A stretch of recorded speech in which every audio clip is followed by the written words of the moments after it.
The protests, they're big. I mean, the number can go up to hundreds of thousands of people, perhaps millions. Most of them are saying they won't have another Lula presidency. But his hardcore supporters have been saying throughout the campaign that he precisely is planning on going hard left. The São Paulo Forum was created by Lula and Fidel Castro in 1990, and the whole idea was to reclaim in Latin America what was lost in Eastern Europe, to reclaim the revolutionary movement, the FARC, the hard left communist guerrilla, the narco-trafficking groups. You had even links to the Shining Path, the terrorist movement in Peru, which has gotten thousands killed.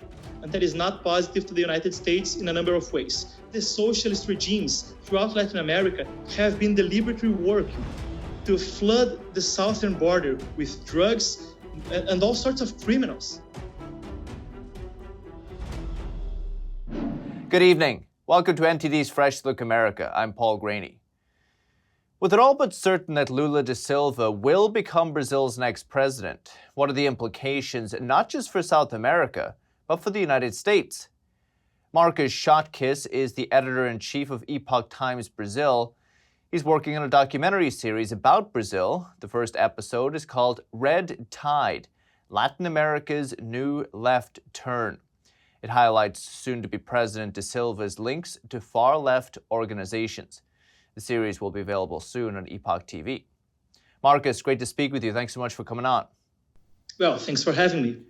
We see pretty significant protests still happening in Brazil. What are they, like 2 months since the election already? Why are people still in the streets? People started going to the streets the day the results were coming out.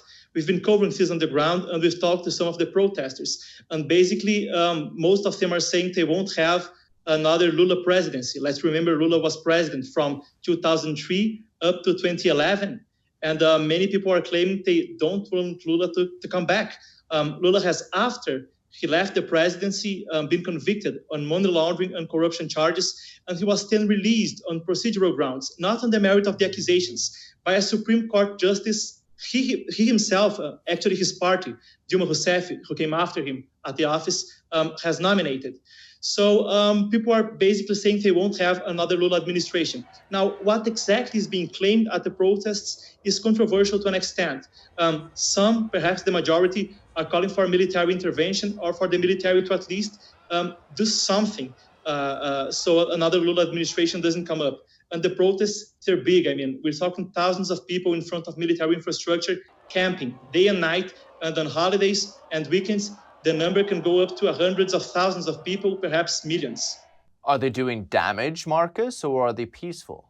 Now, the protests in front of the military infrastructure are peaceful. I haven't seen any incidents of violence there from what I've been covering. There have been minor reports of violence in specific points in Brazil, but they're mostly peaceful. And even going there, these are not like the regular kind of people you'd imagine on a protest. These are not your Antifa, BLM people burning courthouses.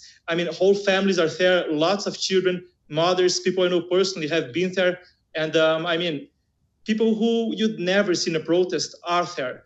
Now, it's worth noting that there have been some instances where truckers have blocked highways, and those were less peaceful incidents, but the majority of the protests, which are in front of military headquarters throughout Brazil, have been peaceful, and they're very orderly. Lots of families, lots of communities gathering there. What do you think will happen when Lula takes power, takes control of the military? How are these protests going to be dispersed? Yeah, this is a cause for concern there. Many people who were supporting Lula, even people who were moderate leftists, were expecting him to take a more pragmatic approach, not to go hard left. But his hardcore supporters have been saying throughout the campaign that he precisely is planning on going hard left. Some of his closest supporters have said that. Even one of his closest advisors, José Dirceu, who is a trained Cuban agent. He was in Cuba, trained in Cuba twice in the 70s as a communist guerrilla. And this is one of Lula's closest advisors. He himself, back in 2019, was talking about the possibility of Lula going into a socialist presidency in the future. Now, many fear for what might happen, the possibility of him going authoritarian, which he hasn't done in the past, but many say he might attempt now. and he has ties to authoritarian regimes, Nicaragua, Cuba, and others. How are they going to be dispersed? We don't know. Many say if he intends to go hard left, that he might hold on for a few months, perhaps a few years into the presidency before he takes that radical turn. What we're seeing is that he's pretty much picking up where PT, his party, the Workers' Party, left off in 2016 when Dilma Rousseff, who was in the presidency at the time, was impeached, which is going increasingly hard left. Well, the current president, Jair Bolsonaro, he did put up somewhat of a fight. His supporters still putting up somewhat of a fight. It looks like the presidency, though, barring something extraordinary, will go to Lula, as you said. Brazil will take a turn to the left. What is the significance of this, not only to Brazil, but for us here in North America? Well, the significance is huge. I mean, Latin America has been shifting left for a while now, and that is not positive to the United States in a number of ways. I'll start with the most important ones. I mean, Latin America is a key source of critical materials. I'll give an example. Brazil holds 17% of rare earth mineral reserves in the world. I mean, Vietnam and other Southeastern Asian nations hold a percentage of that as well. And then China has about 44%. So with increasing Russian and Chinese influence in Latin America, basically they're getting this critical material, which is used to produce microchips, to produce jet fighters, and all sorts of critical pieces, basically into the sphere of influence of the Chinese and the Russians. So it's huge leverage for American adversaries. Now, another key issue there, and the rare earth minerals are just one example. There are plenty of critical materials going on. Now, another example is the southern border. It will have direct impact on America because all of the socialist regimes throughout Latin America have been deliberately working to flood the southern border with drugs and all sorts of criminals. I mean, we've seen what's going on in Texas and other southern states. The border is in chaos for a few years now. And I'll just give an example to get some facts there. Now, the Center for a Secure Free Society, a reputable US think tank, quoting official data and other sources, said that about 25% of worldwide cocaine trade goes through Venezuela. Now, migrants, they have complicated routes to get to the southern border. And with Brazil under the sphere of influence of these regimes, which are undermining America and which are conceding to Russian and Chinese influence. So you're saying that it's primarily socialist countries in South America that are intentionally sending criminals to the southern border of America to destabilize it. Are you saying that under Bolsonaro, this practice was limited or not happening? I mean, it was reduced to a certain extent because Bolsonaro is adversarial to socialist nations, mainly Venezuela, around us. Now, the Chinese leverage, the Russian leverage are so big in Latin America, it's basically impossible for a country to fully contain their influence or to fully oppose all countries around it. I mean, it's not diplomatically reasonable to expect that, and it's not what has happened. But it did limit, to a certain extent, the freedom which these adversarial regimes had to operate and to try to undermine America. And yes, what I am saying is those regimes are intentionally trying to undermine America with criminals and drugs in the southern border. But it's not me saying that. You can hear their own confessions. You can get criminals which were caught at the border in the late 80s, in the early 90s, and they all confess that. Even Fidel Castro from Cuba, former bodyguard, says how much he was into the drug trade and how he was collaborating to politically get those criminals and drugs there. This is all documented in a book by Joseph Douglas from the US intelligence community, a 1990 book called Red Cocaine. In the 1999 re-edition of this book, Douglas talks about how no refutation of the book has been attempted because none is possible. He's talking of a primary source, a general from communist Czechoslovakia who defected between the 60s and 70s. And he talks about, because he was primarily involved, he himself was there. He's quoting from his primary experience. Now he talks about how they had what they call revised basic revolutionary strategy, which is basically a master plan to get Latin America to be a source of drugs and to basically target enemy countries, what the Soviets, what the communists called enemy countries, with drug trade, terrorists, and migrants. And is there evidence that Lula, the new president, sees America as, quote, an enemy country? Well, a few months prior to the dispute, to the October elections, Lula gave an interview to Guangxia, a Chinese newspaper, and he was talking in the bylines about not having the United States or the imperialists as a preeminent presence in South America, and about how they needed to get strategic relationships going on in the global South, which basically means getting deeper and deeper into the Chinese and Russian influence. And I mean, it's not like their influence is small now. Let's go back into the past now. Lula in 2004 signed an agreement with the Chinese Communist Party and Hu Jintao, which recognized Communist China, the PRC, as a free economy, as a market economy, and basically allowed them to operate freely within the Brazilian economy. Now, the foreign trade with China represented about 5% of Brazil's foreign trade at that time. If we flash forward to 2021, they are 31%.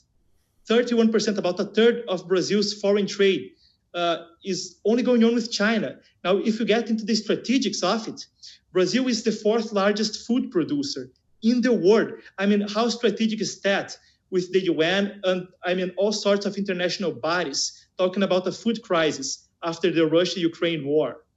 Now, Brazil is the fourth largest producer of food in the world. China is one of the main purchasers of meat and of soybeans. Russia, we get about 80% of our fertilizers to get the crops going from Russia. So the leverage is so deep, there's basically not much that can be done now in the short term. And now, I mean, the past tells it. Not to mention he's a personal friend of Daniel Ortega in Nicaragua, a personal friend of Fidel Castro, with whom he created the São Paulo Forum in 1990. So we have all of that evidence, besides his own confessions and what his allies say. I mean, I just mentioned his main counselor, José Dirceu, one of his main aides, he was trained in Cuba in the 1970s, twice as a communist guerrilla. And on this Sao Paulo Forum that the next President Lula founded with Fidel Castro, it seems this organization has had a massive influence on communism and communist movements, not just in Brazil, not just in South America, but globally, it seems. Can you talk a little bit about Lula and this Sao Paulo Forum? Yeah, I mean, starting with the global influence, and I think that's something that really matters to the American audience. Now, many are under the impression that when the Soviet Union fell and the Berlin Wall fell in the late 80s and early 90s, that communism was over and the world would enter an era of unprecedented growth and freedom. And I mean, that's not what we have seen.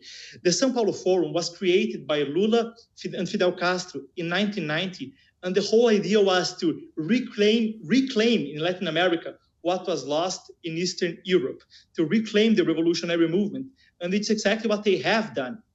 Now, why is this so important? It's because the São Paulo Forum gathered a range of communist parties, and not even communist parties, I mean leftist parties.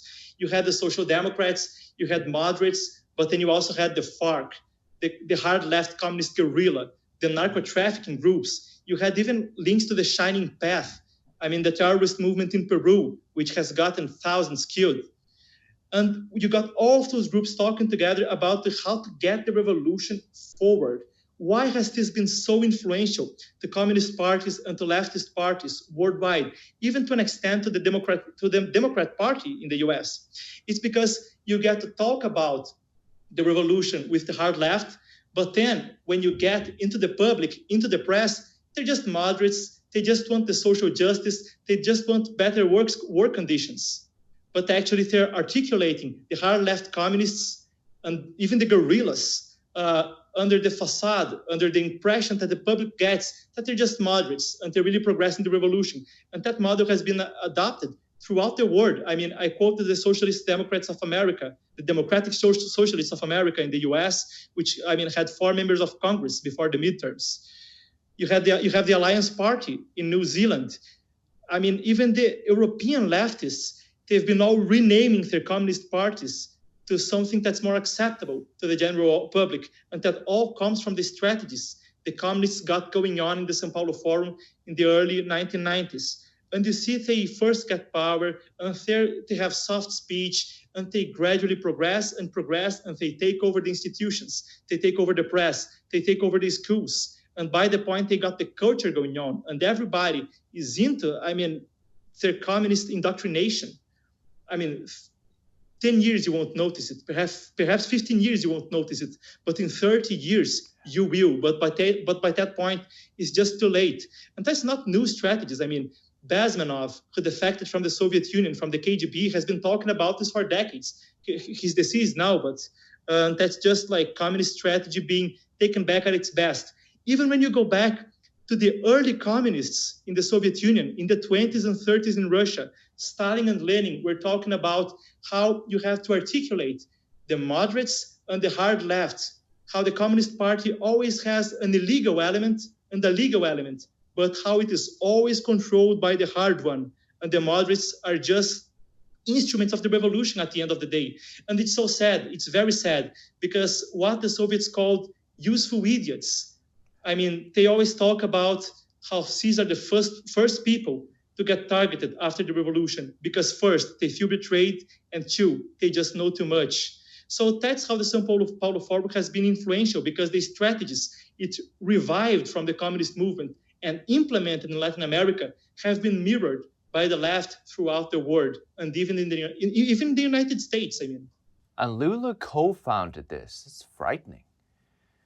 We talked very globally. The interesting aspect, of course, of Latin America specifically is the drug trade, okay? And I think that a very interesting point in your documentary, which opened my eyes a little bit, to be honest with you, that it's not just happening for profit. It's not just for making money.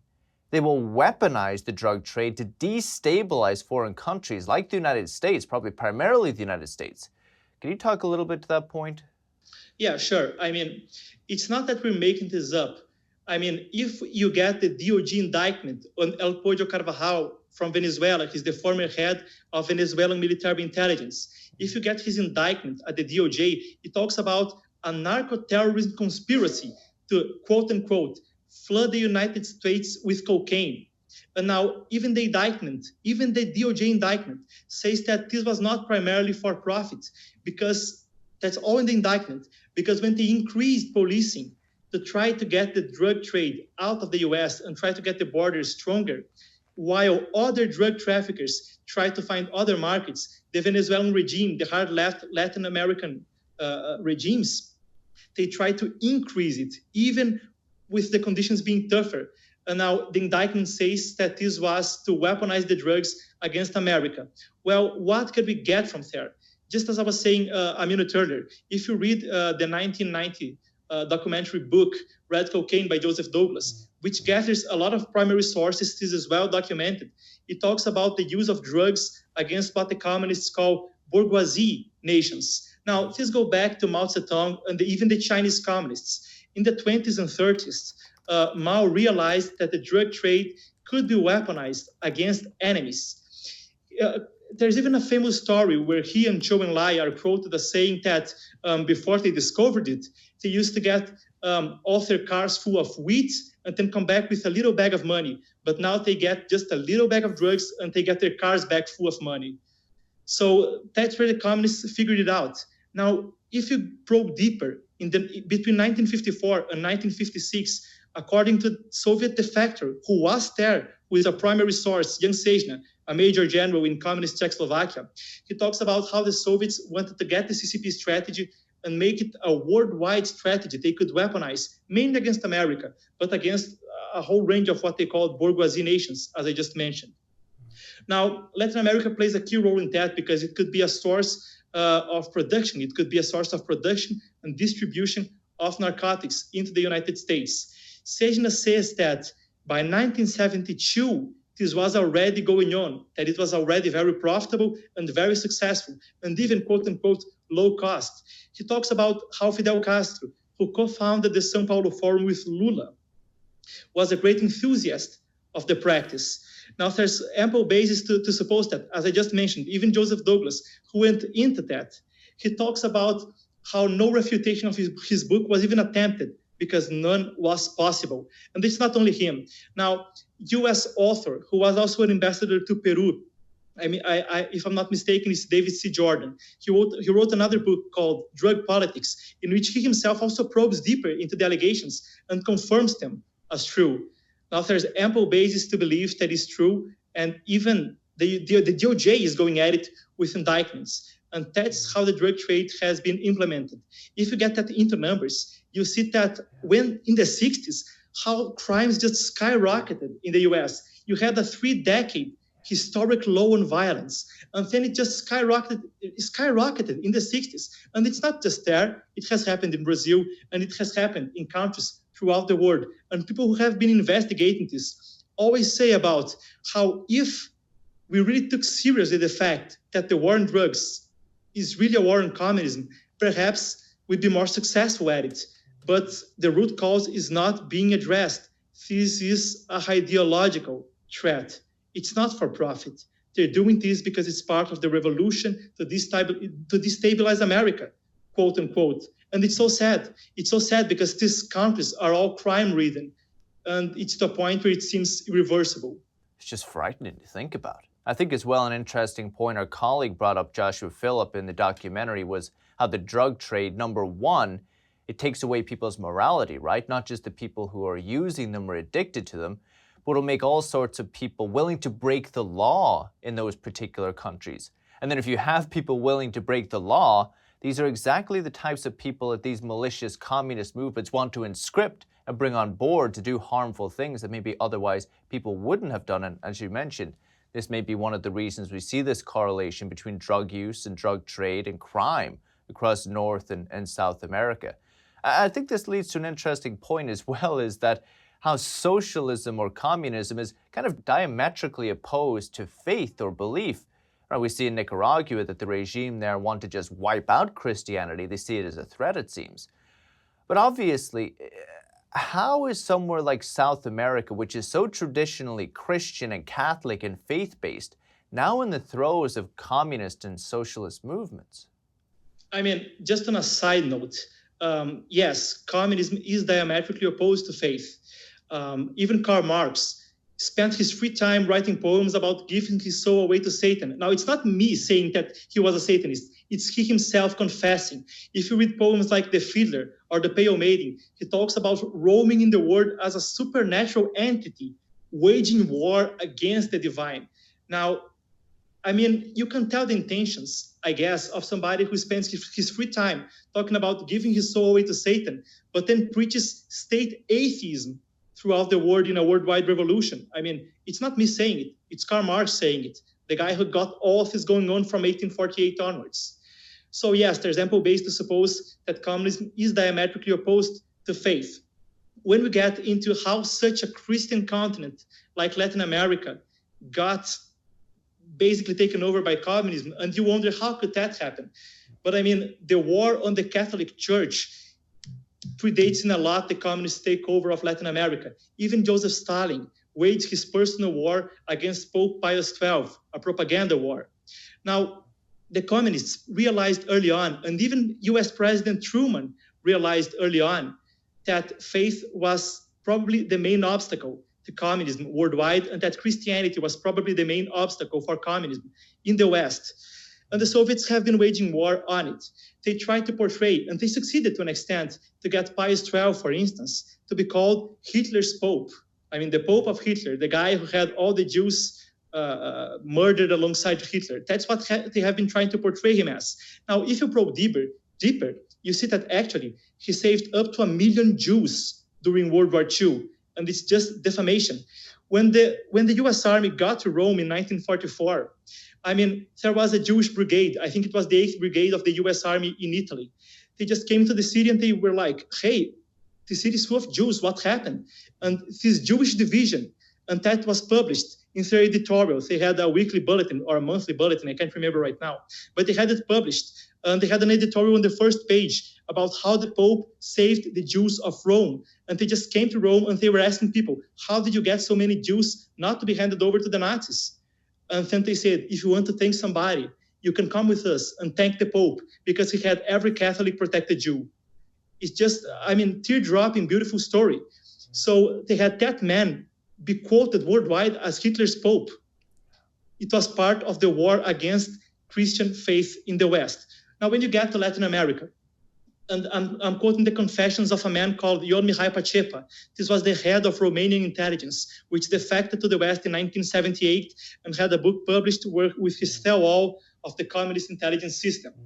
He says how the communists have gone about infiltrating the church in Latin America because they realized early on that Latin America was so profoundly Christian that without getting the church out of the way, they could not get the revolution into the continent. So what did they do? They got the church from within. They got that going on by what they call theology of liberation. So what's that all about? You get Jesus Christ to be compared to a revolutionary or to a communist. You get the poverty vows, the beautiful poverty vows of monks within Christianity to be compared to the sharing of private property in communism. And they just conflate Christianity with Marxist theory. Now, that got started mainly by 1968 in Medellin, in Colombia. How does Ion Mihai Pacepa knows that? Because he was among the people who organized the logistics of that event himself. Now, in Brazil, you have orders of bishops going about the theology of liberation as something sacrosanct. And you have like whole parts of the Catholic Church in Brazil supporting Lula. Even Lula himself has said that he wouldn't have gotten to where he got if not for Catholic and Christian support for the Catholic left in Latin America. Now, you have to just understand how hypocritical this is, because Fidel Castro himself was persecuting and murdering Christians back in the 1960s. And then just a few short years after that, when the Christianity became convenient, when it became revolutionary, they're just supporting that all of a sudden. So that's how they went about subverting Latin America. They had to get to faith because this was a Christian continent. And that's what communism is all about at the end of the day. As Marx himself put it, it's about opposing faith and it's about a war on God. And that's what the Communist Party of China is doing to this day with Falun Gong, with the Uyghur Muslims, even with Christians. They're just persecuting faith. They're getting people who believe in truth, compassion, and forbearance to be slaughtered. They're getting Muslims into concentration camps. I mean, we estimate among 1 and 3 million Muslims. And that's what communists are doing to this day. They're doing it in China, and they're doing it to the rest of the world. It's just that we don't know it. We'll be watching closely. Marcus Schotgues, we appreciate it. Thank you, sir. Thank you for having me, Paul.